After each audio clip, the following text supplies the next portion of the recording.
types of needle. Okay, see the parts. You can see here the suture is being attached to the needle, and this end is known as swaged end. In the needle where suture is attached, that is known as swaged end, and the opposite end which is pointed, and that is known as pointed end or point, and this is known as body or shaft. Sometimes in the needle you will notice that there is an eye, so there is a hole known as eye, and via this eye I am going to insert the suture. Clear? So these are the parts of needle. Now the question, where we are supposed to hold the needle with needle holder. So you can see this is 2/3 from pointed end and 1/3 from swaged end. So where you are supposed to hold the needle with needle holder at the junction of 2/3 from the pointed end and 1/3 from the swaged end.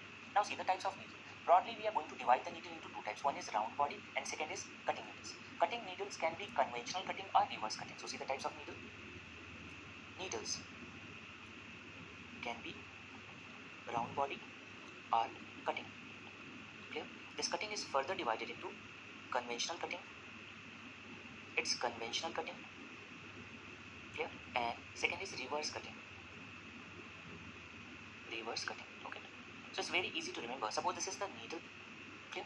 And what you do, you take the cross section, and if you see the cross section here, the cross section appears round. So if the cross section is round, it's round body, and if it's triangular, it's cutting. Now in conventional cutting, the cross section is like this, and in reverse cutting, the cross section is like this. It means in conventional cutting, the cross section is triangular with apex, can you see apex pointing inwards, and in reverse cutting, the apex is pointing outwards. Okay. Now round body needles are further divided into round body needles. Can you see the cross section is round? Clear? So round body needles are circular. So these are further divided into taper point and blunt point. Okay. Now see the point of needle or pointed end of needle.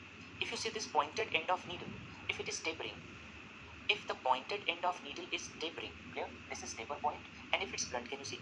If it is blunt, it is known as blunt point. So round body needles are further divided into taper point if the end is tapering, and blunt point if the end is blunt. So we discussed the cutting needle, conventional cutting and reverse cutting. So here you can see the cross section is triangular, but in conventional cutting it is pointing inwards. Can you see? Pointing inwards. And in reverse cutting, can you see? It is pointing outwards. Right? Now the basic difference. You saw these round body needles are non-traumatic, and if round body needles are non-traumatic, generally these needles are used for delicate structures. So what are those delicate structures? Bladder and bowel.